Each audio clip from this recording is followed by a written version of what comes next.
What's up YouTube, Dale here from Zephyr Wargames, and today I'm going to give you a rundown of the best budget decks for this format. That's including all of April and possibly into May until we receive a new ban list. Some of these on this list will be a little bit more expensive along the $100 mark or about £100 mark, and quite a few of them will be around about the $50, £50 mark, which all will spawn from the back of structure decks. So they are a lot easier and a lot cheaper to get, but it depends on the competitive level that you want to take, whether you're trying to do some wins at locals or if you're trying to take it to higher events like regionals and YCSs, etc. With all of that out of the way, please smash that like button, hit that notification bell and subscribe so you don't miss out on any more upcoming content. We'll start off with the cheaper end of the decks and I'll explain why their prices are the way they are and then how you can upgrade them as we go, leading into the more expensive decks towards the end of this list. So let's start off with the clear and obvious ones, and that is coming off the back of structure decks. So we will start with Traptrix. So Traptrix is the most recent structure that we have received, and it provided us with some very cool staples straight away. So if you don't have some of them staples like Evenly Matched, like Ash Blossom, that you can be picking up from these structure decks, it's one of the best places to start. Now understandably, Traptrix isn't everyone's type of deck. It is very control based, it doesn't really have any main deck boss monsters, and it does take a bit of time to build up.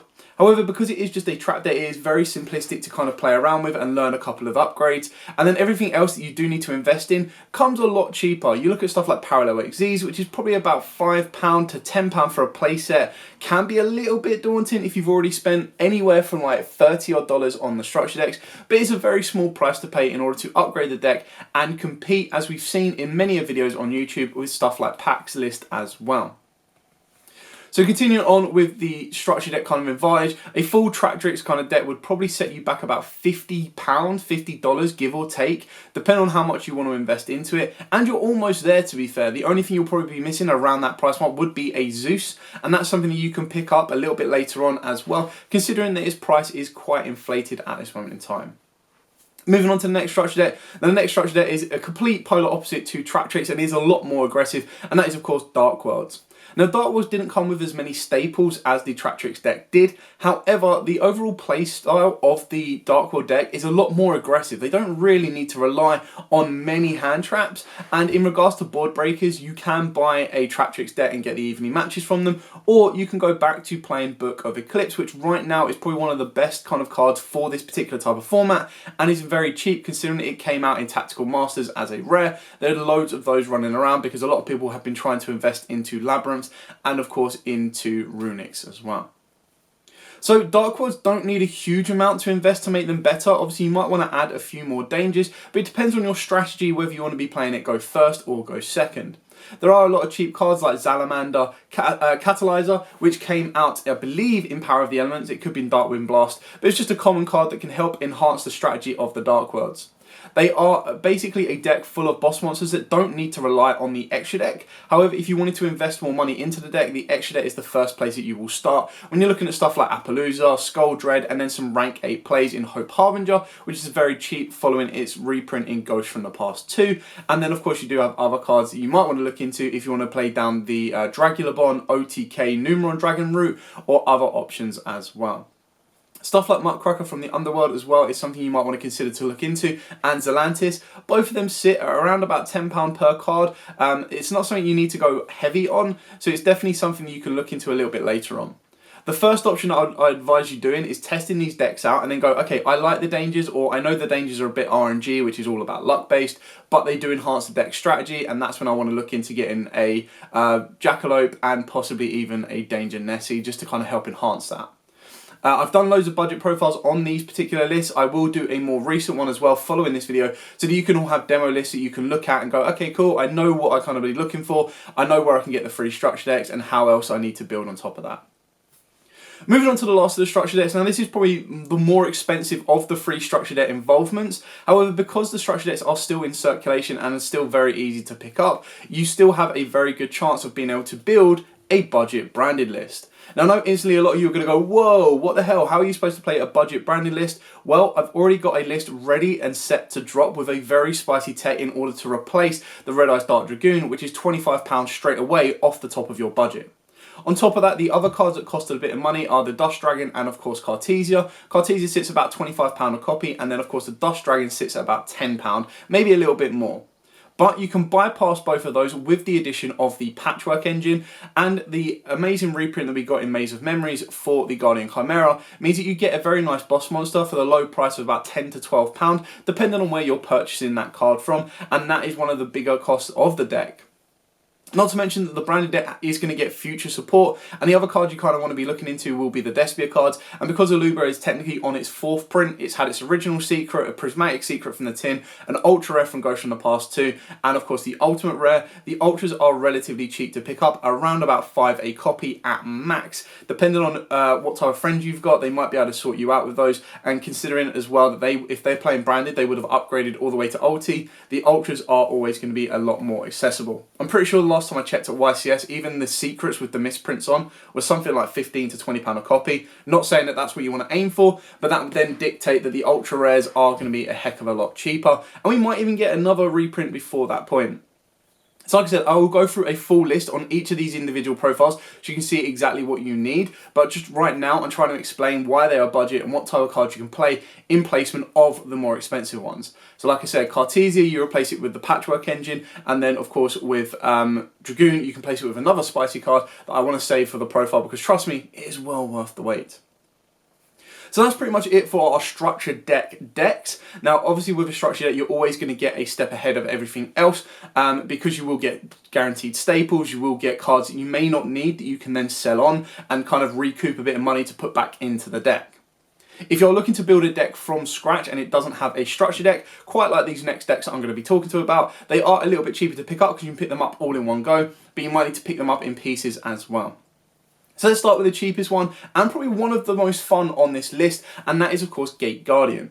Now Gate Guardian came out in Maze of Memories, and it was actually incredibly cheap. You could pick up a full core which requires free of everything in the Gate Guardian deck or the Gate Guardian art type from somewhere like Tier 0 Games for a low price of about £12, and that's before you use the discount code.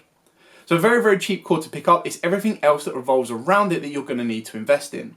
Now, keeping in mind, with Gate Guardian, it does rely on fusion summoning, but the best thing about that, because their fusion summons are so important to the deck, you can actually minimize your extra deck kind of variety. So you will be playing 3 of the Gate Guardian combined, possibly 3 of Wind and Water, and then 2 of the Thunder and Wind and Thunder and Water as well. So you've pretty much filled up most of your extra deck, and the only other little cards you want to be putting in there will be any other cards that help you utilize the strategy of the deck. So if you wanted to be playing Super Poly, for example, you'd put in Super Poly targets.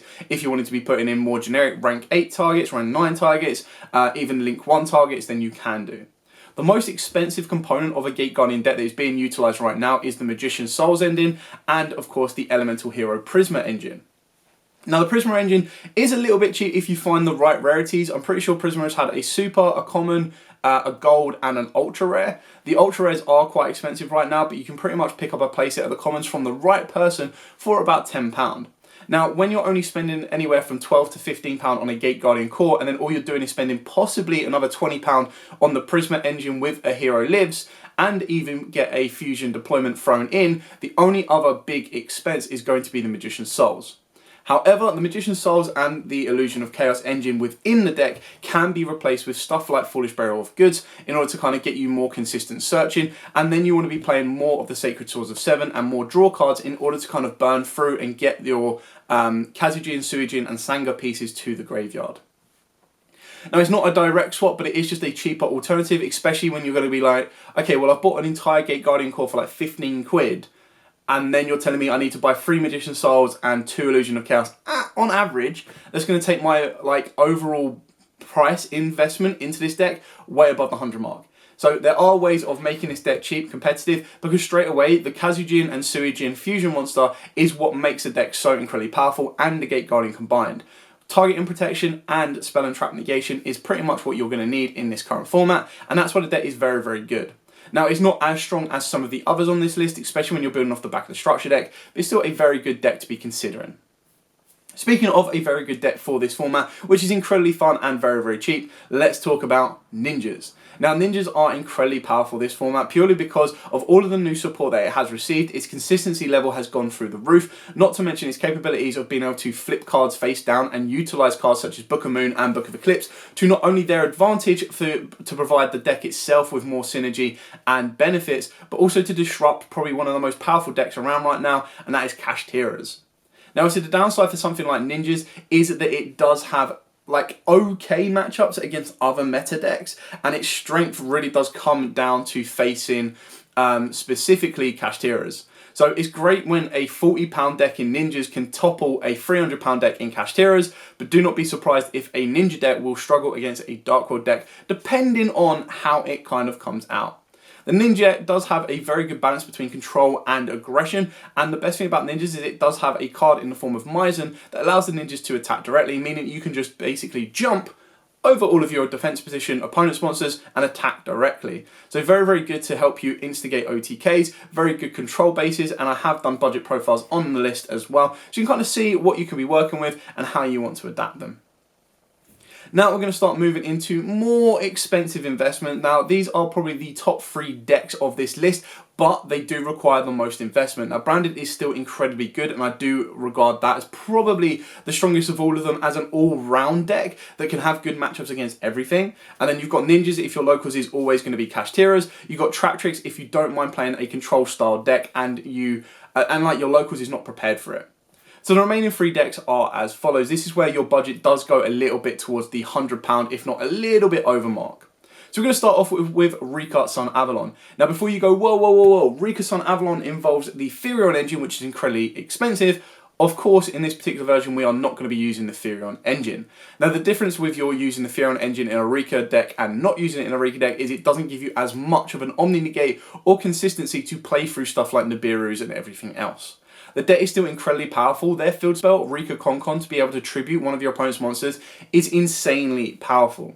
The only Rikka card that didn't really get a reprint in Maze of Memories was Snowdrop, and that card is about £10 to £13, but you only need it as 1, so that might give you a bit of a comeback balance should you want it.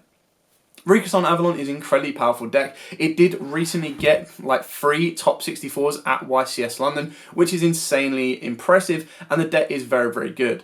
Not to mention, a lot of people tend to fall asleep on the deck and then go, oh, what does this deck do? And then get caught by surprise when it starts picking away the board. And when it revolves on a card such as Loci, that can be able to be like 1-card starters to get everything going, the deck is very, very powerful and very, very good. It does have a lot of cheap components following the reprints in Maze of Memories, and that is why it's on this budget list.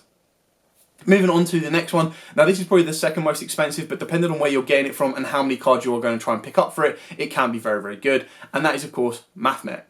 Now again, the most expensive card in a Mathmech deck would of course be Access Code Talker. So you then need to look at other alternatives. When you look at Cyberse monsters, what you can do. And in theory, you could actually go with Transcode Talker OTK push if you wanted to.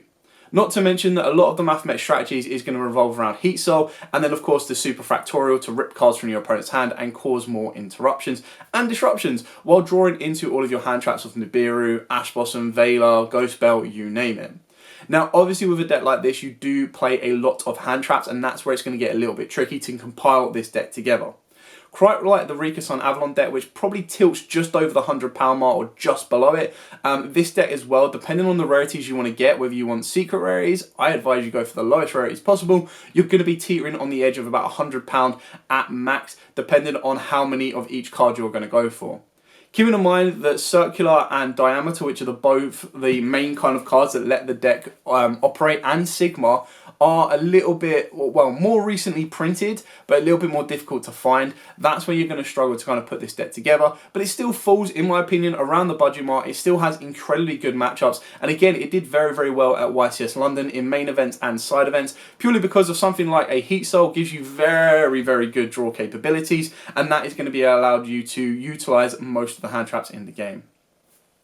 Moving on to the last deck. Now the last deck I feel is kind of slowly coming down in price. It's having a bit of a dip, but like I said, this is towards the higher end of your budget if you are looking to buy it, and that is Sword Soul.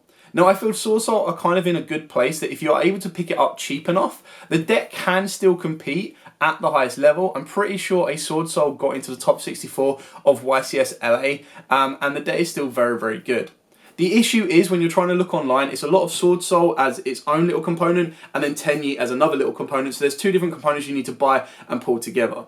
The most expensive card in the Sword Soul kind of lineup is of course going to be Mo Yi, and it's only had 2 prints. Its original secret print and then of course its reprint in, I believe it was the one with the Sky Strikers in. Completely forgotten what that set's called. Great. I think it's behind me as well, actually. Yeah, there you go. Magnificent Mavens. Lucky it put there. So you've got a reprint in Magnificent Mavens, along with all of the other Sword Soul cards as well. And the Tenyi cards you can actually pick up as commons and rares, so you can find them a little bit cheaper. It's just a little bit more difficult to find them because everyone wants to sell the ultra rares because they're like 4 times the price. It's definitely a deck that pushes the boundaries of the top end of the budget depending on what you're looking for, but again, it has great capabilities for being defensive and aggressive. One of the most expensive cards for the deck in general will of course be Ballon de Fleur, but you don't have to have that card. You just need to play a little bit more smarter if you are fearing something like a Nibiru. If you do, you could go out of your way and try and pick up crossouts, but you're looking at just as much as a Baron once you've ended up picking up the crossouts and all of the other hand traps. The deck is still incredibly powerful and very, very good, and it does get the abilities to utilize more synchros. So if you are a fan of synchro orientated decks, that is the one for you. So, as an overall kind of arching reminder of all of the decks that we have gone through. So we have gone through Traptrix, Branded, and Dark Worlds as your structure deck capable decks. Your budget decks you need to be picking up in pieces or as a core in general but do not have a structure deck is Gate Guardian and Ninjas. And then you're looking at the more expensive top end of your budget in the form of Rikka Sunavalon, Mathmech, and of course Sword Soul. Now like I said, those last 3 decks will teeter on the edge between, okay, this is an affordable budget to, oh, way over the budget, and it really comes down to what type of player you are. If you want to be going to locals, any of these decks will be incredibly good for locals. Traptrix definitely, Dark Worlds definitely gives you a nice aggressive push. Ninjas is a very cool one that does require you to learn the deck inside and out, so it's not as simple as pick up, play and go. So that is something to be reminded of. Gate Guardian is a very cool and it's probably the cheapest deck on this entire list that can do very, very well at locals, but would require you to do a little bit more investment or a little bit more testing to learn the deck inside and out to take it to a higher event. If you're looking to take to a higher event, Traptrix is probably one, Traptrix and Dark World, I would say, of the lower ends can go into it. And then when you're looking at stuff like Branded as well, Branded can be incredibly powerful when they still have access to something like Mirror Jade. It will definitely do incredibly well at locals. But then when you're looking at taking it to a more consistent event, something like YCS or a Nationals or a Regionals, you're probably going to want to be looking at investing into those consistency cards of Cartesia. That being said, the one good thing about all of these budget decks is when one of the higher players play them at a Nationals or a bigger event, they'll expect it to go a certain way. They'll be like, right, okay, they've banished a Macoria or they've activated Fusion Deployment, they're going to go for a Cartesia. I know where this play is going to end. And when you change that up and go for something completely different, they're like, hang on a minute. Do they not have that card? And it kind of throws them off of their natural train of thought, which does give you a very nice benefit. So as always with all of these decks, definitely learn them inside and out. Depend on which strategy you want. Like I said, Traptrix control, Dark World is OTK, Branded is fusion based, Sword Soul is core synchro based, Rikka Sunavalon is probably more link based than anything else. Mathmech has a nice balance of link and XYZs, and then Ninjas of course are fusion based with a couple of XYZs and links as well, and then Gate Guardian is fusion based. So you've kind of gone through a very nice range of summoning mechanics, main deck mechanics, boss monsters, control decks, you name it, you've got it on this list. So as absolutely always guys, I hope you have found this video as informative and as helpful as absolutely possible. And if you do have any questions, by all means, please put them in the comments down below. I know there are some other budget decks out there that will fit within this range, so do let me know if I have missed anything, and I will be more than happy to put a demo deck list together for them as well. I will bring you demo deck lists for all of these ones that I have mentioned today so that you can kind of get an idea of what you want to go for, where you can pick them up and go from there. As absolutely always guys, stay safe and of course, happy dueling.